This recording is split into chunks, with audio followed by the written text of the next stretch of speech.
આપણે બીટનું રાયતું બનાવીશું. આપણે એકદમ ઝીણી ખમણીથી બીટને ખમણી લેવાનું છે. મિક્સિંગ બાઉલની અંદર આપણે બીટને ઉમેરી દઈએ.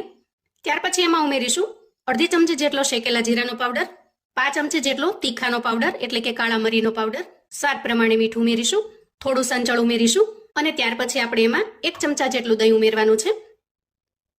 અહીંયા બીટનો ટેસ્ટ એકદમ સરસ મીઠો હોવાથી તમારે ખાંડ ઉમેરવાની જરૂર નહીં પડે, કેમ કે બીટ છે એકદમ ગળ્યું છે. અને હવે બધી જ વસ્તુને આપણે સારી રીતે મિક્સ કરી લઈએ. અહીંયા તમે બીટની સાથે સાથે થોડું ગાજર ખમણીને પણ ઉમેરી શકો છો. ફટાફટથી માત્ર 2 મિનિટની અંદર જ તમે આ રાયતું બનાવીને તૈયાર કરી શકો છો. અને થોડું અલગ રીતે બનેલું હોવાથી ઘરમાં બધાને પણ ખૂબ જ પસંદ આવે છે. ઓછા મસાલાથી એકદમ ટેસ્ટી એવું અને ખૂબ જ હેલ્ધી એવું આ રાયતું બનીને તૈયાર થાય છે. તૈયાર થયેલા રાયતાને આપણે સર્વિંગ બાઉલમાં કાઢી લઈએ. ફિનિશિંગ કરવા માટે આપણે અહીંયા બીટનું થોડું ખમણ લઈશું. થોડી અમથી આપણે અહીંયા કોથમીર ઉમેરીશું. વાહ! તો જુઓ, હવે આપણે દાડમનું રાયતું બનાવીશું.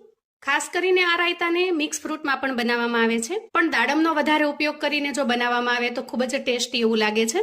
સૌથી પહેલા આપણે અહીંયા દાડમના દાણા લઈશું. ખાસ કરીને આ રાયતું બનાવવા માટે આપણે અહીંયા લાલ દાડમનો ઉપયોગ કરવાનો છે. ત્યાર પછી આપણે એમાં થોડું સફરજન ઉમેરીશું. તમે ખાલી દાડમના દાણાથી પણ બનાવી શકો છો. અને એની સાથે આપણે અહીંયા થોડી તૂટી ફૂટી ઉમેરીશું. અને ત્યાર પછી આપણે આમાં 2 ચમચી જેટલી દળેલી ખાંડ ઉમેરીશું. ચપટી જેટલું આપણે અહીંયા મીઠું ઉમેરીશું.